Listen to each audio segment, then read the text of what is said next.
Hey there, scientists. This is a walkthrough of your weather and erosion lesson where you are focusing on an investigation. So your goal today is that you can model the process of weathering and erosion, and you can describe how weathering and erosion can change the land. So your driving question is, how can you model the process of weathering and erosion? I know you've watched some different videos on how you could do this in the past. And if I jump to my others page, this was an example where we modeled some weathering and erosion that you watched this video earlier. This is a model of weathering and erosion. And then there are two additional activities that come from mystery science that take things to another step further, another lesson, another set of information. And some of you may have either done this independently or you've done it together in a classroom. So we have those tools at our disposal, and we have used some of those in the past. So again, how can you model the process of weathering and erosion? In your instruction, we just review what is weathering and what is erosion. And then here we have a video that goes step by step through our lesson and the experiment that we're doing today, the investigation. So one of the things that we want to talk about is, if you do this investigation, what are some of the materials you need?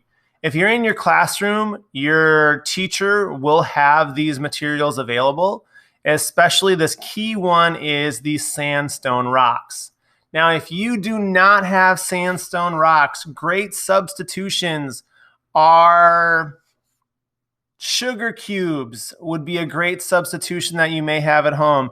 If you have any sugar-based candies that you could use, those would also work in testing for weathering and erosion. Things like Smarties, Sweet Tarts, Skittles would work, Sprees would work. Things that are sugar-based candy could be a material that you could use and then do the same experiment, the same investigation with those items rather than using a sandstone rock. You don't actually have to have a sandstone rock if you're going to use rocks. You just need any rock that are kind of sandy, kind of have small particles to them that you feel like you could break apart and then do your investigation. Now from here, there are 5 steps that we're going to look at, and then we're going to record right here on all of these activity pages. So you're going to record your prediction, you're going to record your observation, you're going to record your observations again, and you're going to record your final observations and what you figured out that happened at the bottom of the jar. On slide 8, we get to our wrap it up, which we're used to. Compare how do your results from the investigation compare to your predictions, and then explain.